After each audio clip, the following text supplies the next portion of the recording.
No buzz. A Just Bees book club today. Maybe a week or so ago, I finished reading Janelle Monae's The Memory Librarian. This is an advanced reader copy, which is why it's a paperback. It's my coworkers, which he very generously left to me, or let me borrow. And it is out. It is a sort of a interwoven collection of short stories based on the world that Monae created in the album Dirty Computer. An album I've listened to a number of times, but don't really never really had an understanding of the lore around it, if that makes sense. Um, but she wrote this. There's a quick introduction just by her, but then the rest goes. There's the Memory Librarian, the titular story, was co-written with Elia Dawn Johnson. There is the next story is Nevermind, co-written with Danny Lore or Lore, I'm not sure. Um, Story after that is Time Box with Eve L. Ewing. And then there's Save Changes, co-written with Johanka Delgado. And then the book rounds itself out with Time Box Altered, co-written with Sheree Renee Thomas. So it's these five stories basically in the world of Dirty Computer, co-written with authors who I was unfamiliar with all of them except for Elia Dawn Johnson. I don't know that I've ever read anything more than maybe like one short story by them, and I'm not even sure what their pronouns are. So yeah, just sort of high level overview. The Memory Librarian sort of sets up this dystopian police state where there are computers. The people are referred to as computers. People who have not had their memory wiped or who have sort of deviant proclivities are referred to as dirty computers. There is a widespread practice of memory erasure, and sort of what would they call it? Uh, it's sort of eh, well, I read this like a little while ago, and I really like it a lot. I like it a lot. But the sort of SFNL terminology is maybe escaping my brain a little bit more than it's seeping out of my brain in a way that it does for most things. Most things seep out of my brain. This is why I do try to do these as soon as I finish books, honestly. Um, yeah, there's the main character is this like high up person in the Memory Keepers who um, is like the only queer black woman to have ever been in this position. She, she keeps the streets safe. Basically, is her kind of position. She's a cop, basically. She's a sci-fi cop. She starts dating this woman named Sachette, but there's also this like big breakout of like bad memories for the memory keepers. Also, the part of the premise is that like memories are currency in this world. So there's like little ATMs basically that you go to and you like deposit memories in them to get back chits or whatever that you can use to spend on at bars or on movies or whatever, etc., etc. Alethea or Aletia, I never pronounced her name in my head. Um, Alethia is the main character. But she like sort of falls in with this person who she starts seeing, and um, there's a backstory about like a thing that almost ruined her career 16 years ago and maybe resurfacing. On the whole, um, I think it's a good story. I think it's a really well put together story. There are moments that I could see the co-writing and editing process probably being really important. Of just like um, there are particular details where like something will happen, and there will be sort of a cut back to another character's perspective to sort of like make it clear that this is like a real thing that happened, and it's not just like a whoa, whoa, whoa, what a dream sequence sort of thing. There's like little bits and pieces in the editing and the writing that like really made me impressed with how much control Janelle Monae and Elia Dawn Johnson had over um, sort of the reader's perspective, if that makes a ton of sense. um, yes. So that story is good. Next one is Nevermind, which is actually might be my favorite story in the collection. That one again was co-written with Danny Lore or Lore. This one is set at the Pink Hotel, which if you're a Janelle Monáe person, you know a lot more about than I do. Um, and it's about, and the Pink Hotel is as established by this story, a sort of like um, safe space in the same post-apocalypse of memory erasure and conformity for women, especially queer women of all stripes, uh, but which is like uh, kind of the central conflict. The sort of central character is this woman named Jane. Um, she has a person named Near who she's really close with. They are sort of a source of tension in the hotel among certain people because they use they them pronouns. And there's a question of whether they're really a woman, etc.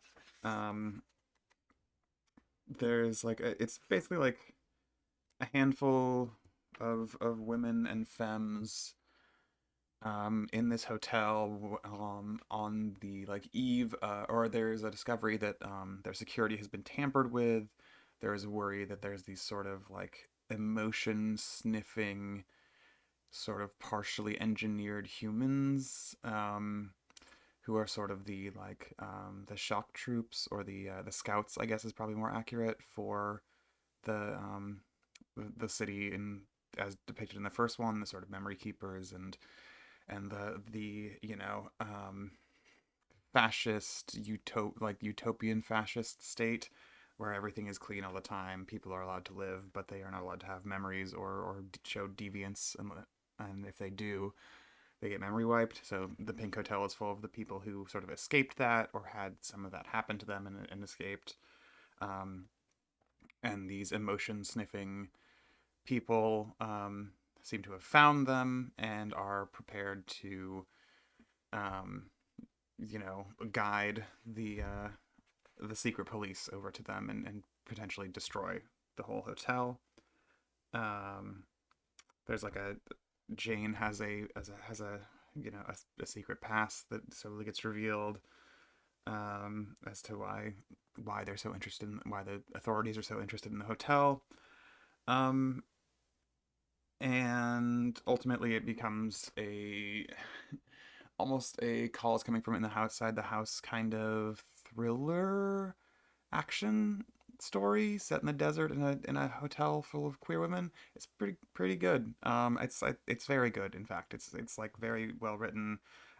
It again shows a really strong sense of understanding what is being conveyed or what could be conveyed to the reader by certain sort of authorial leaps and avoiding them. I think the sentence to sentence stuff is solid. It's not like the most um, it's not the most literary science fiction I've ever read in my life, and I don't think it's particularly trying for that. Um, but it's good. It's really good. In fact, the sort of like queer love aspect of it, the like simply existing polyamory, the way that without being too spoilery, actually, hold on, give me one sec. There are a lot of things about it that I just find really sort of touching and I guess if I hadn't lived in the context of them for a long time at this point, not necessarily as them, if not as in terms of who I am as a person, but like in terms of like you know being in a polyamorous relationship or whatever. Um, the way that I have personally been in proximity to that for a long time has made it clear that that is not just um, science fictional. It is eminently possible. It is difficult, but it is eminently possible. But I don't know how many other people have had the privilege I have of having the community that I do. So I can see that being a useful thing or just an annoying thing, I guess, depending on who you are. Um, there's also a sort of this is a touch spoilery. So stop it or jump ahead literally like 10 or 15 seconds. But the sort of central conflict ends up being as a result of a sort of turf undercurrent of that's going on in the hotel, and I think that is handled really well. Okay, end of spoilers. The next story is called Time Box, and here's where we get to the part of the book that I didn't love very much. This is covered with Eve L. Ewing. That one. Where do we start? I will also say, between Memory Librarian and Nevermind, we are like roughly 160, 165 pages into this 300-page book. So those first two stories, which I both enjoyed quite genuinely, are most of the are about half of the book, just straight up. Um, right, Time Box is a story about Raven and Aquila. They are a queer couple who just moved into a new apartment together. It's their first time living together. Raven is a wildly overworked med school student, I believe, who comes from a very very poor background. Akala is um, a child of wealth. They are very much in love, but their love is being tested by way of lack of material resources, the different responsibilities that places on partners, the you know the ways that you go into certain situations with different expectations about uh, how things are going to be handled in terms of equitable distribution of labor, etc., etc. Um, those things start boiling over, and Raven discovers that in her new apartment there's this walk-in pantry that they're like, we could use this as a study even if we needed to. There's a scene early on. She can't find her keys, is going to be uh, is going to miss her bus, and she is in an argument with Akala. They end up getting into a massive argument, and Raven goes into this pantry and cries for 15 minutes, walks out, catches her bus, and is on time, and realizes that when you're in the pantry, the time stops. Central conflict then becomes about her and Akala having different um, orientations towards the use of this device or phenomenon. Um, I kind of, I don't know. It ended up feeling kind of it felt very one note to me, I guess is kind of where I came down on it. It the I think it's an attempt to explore the sort of like ability to be a utopian and community oriented that um, having privilege allows for versus the sort of um, grounded utopianism, even maybe, or the the way that you can be pushed into just trying to care for yourself, that being uh you know poor, like can lead to, and not making that as like uh you know privileged is better or whatever, but like sort of trying to navigate that. And I think I think it does do that. I think it has a somewhat a nuanced enough argument in itself about sort of like you know the other way to phrase it is like champagne socialists versus like on the ground organizing types, right? Like who um, it flips between those two things, and then it like I don't know, it just didn't really I just, like the writing didn't stick out to me. The story itself kind of like, despite being the shortest one so far, felt like a little bit draggy, like it dragged on a bit, and it just didn't super work for me. I didn't hate it. I didn't stop reading it. Um, I even liked bits of it, but you know. The next story is Save Changes, which was co-written with Johanka Delgado. This is one about, it's set in a different city, I believe. There's still uses of Nevermind and Dirty Computer and stuff like that. Again, these are all set in sort of the same universe of the album Dirty Computer, or that the album Dirty Computer sort of introduced. Um, this is the only one that's like sort of structured unusually. It's not that unusual, but like it starts off with a thing that just says 12 hours. And then you go a couple pages, and there's a sort of subheading that says 11 hours. Um, next one is 9 hours. The sort of the story of no, not it's absolutely not a different city. Strike what I said a few seconds ago. I mean, um, it's set on these two siblings. Their father was killed a number of years, or died a number of years ago, and their mother has been back for a little bit, but she was a revolutionary who got caught and got basically mind wiped, and has been acting um, sort of impossible ever since. It's a very clear sort of like senility metaphor in certain ways. The thing that constantly gets described is that like the mother will like um, put like cucumbers into mason jars and then fill the mason jars with Windex and be like, "Oh, we're gonna have some pickles later for our guests," or whatever. Um, the two siblings sort of get in a fight.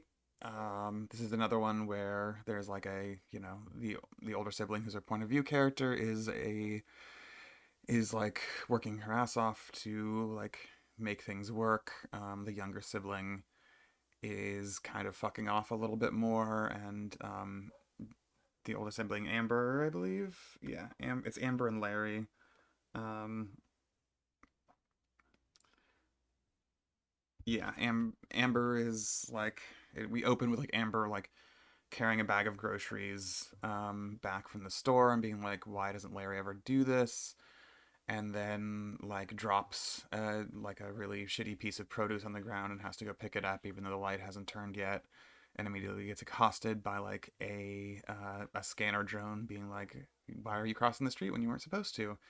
And so she misses the light and is just standing there sweating and is miserable. That's sort of the opening scene.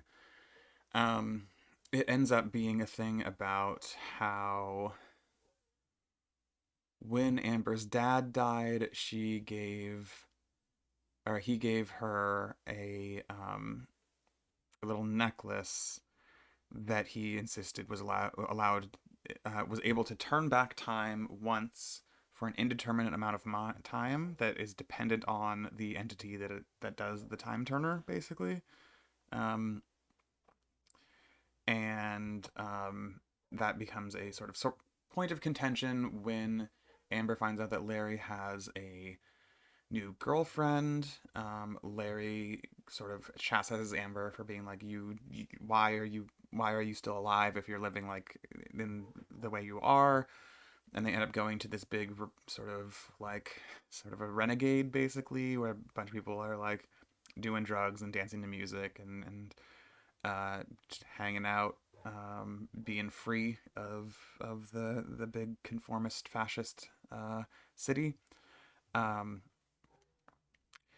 I use conformist here maybe slightly pejoratively. I think that's like a not a useful way to approach politics most of the time, and I don't think it actually is said at any point, but there is a sort of feeling of like, you're conforming in the politics of this book. I could be wrong, but that was sort of the general vibe I got, as like the kind of person who would be like, you're conforming, as like a serious diss or something like that. Um, is just like that sort of vibe. I don't know if that makes any sense to you. Then you know what I'm talking about, and if it doesn't, then you don't, and that's fine. This is a Just Bees book club. Are you a bee? Hmm.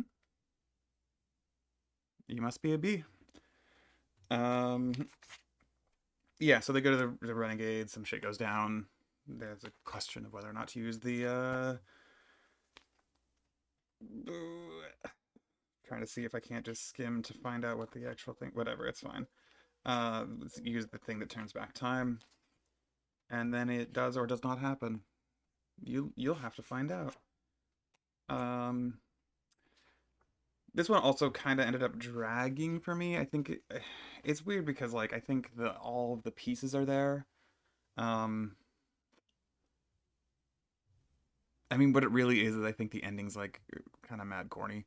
It just didn't stick the landing for me in a way that like that because all the pieces were there, but they weren't there in like in the right configuration for me throughout. I kind of needed a really good ending to feel strongly about that story, and I think the ending was like perfectly fine, but like just didn't wrap things up and like it didn't just like snatch me in the way that you know I was hoping it would.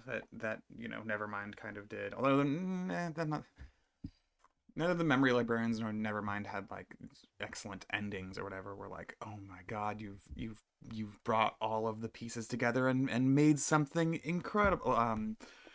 And that's generally not the kind of reader I am, even if I do like a mystery here and there. But yeah, I it just the ending kind of fell flat, and that kind of like cast a pall over it. I say all of that because our final story is Time Box Altered with Cherie Renee Thomas. Um, that's altered spelled Altar and then parenthetically Ed. So time box alter or time box altered.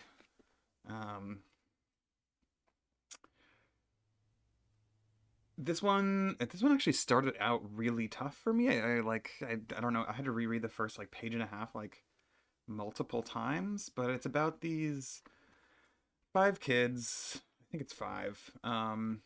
Specifically one named Bug, whose birthday it is. Bug and Bug's um, older brother, I believe. And Ola, who's a friend, and yeah, Bug and Big Brother artists. Ola and Trell all live in a commune near Freewheel's unmapped border, far beyond the wired sides of far beyond the wired sides of Sector 7 and Sector 9. Um, yeah, so they live in this like sort of like almost a ghost town. Um, and the long and short of it is, um, Bug's parents disappeared from their life early on, or were disappeared more specifically by again this sort of secret police agency. Um, on a birthday, Bug kind of loses their shit and runs off, just trying to get lost. The other kids, Trell and Ola and Artis Gum, go to find them. Um, and instead, they end up finding this clearing with some like sort of found art inside of it, and a mixed tangy or mixed tangy mix as in the as in the alternative to Mr. or Mrs. or whatever. I actually don't really know how to pronounce that, which is why I said that like that. That's a me problem. Um, in this area, they build what Bug calls an arc, what Tangy calls an altar, um, and one of the and they sort of each go into it and have different experiences about the future that they are and or can build. Um, there were things about this that sort of when I did my brief conformity aside, there are things about this that do feel kind of like very liberal technocratic utopian, specifically in one of the kids stories that like kind of didn't rub me exactly the right way. But overall I think it's just a really fucking, I mean the real thing is like it ends really well, and I don't care about endings. I just don't care about endings, but also it ends really, really well.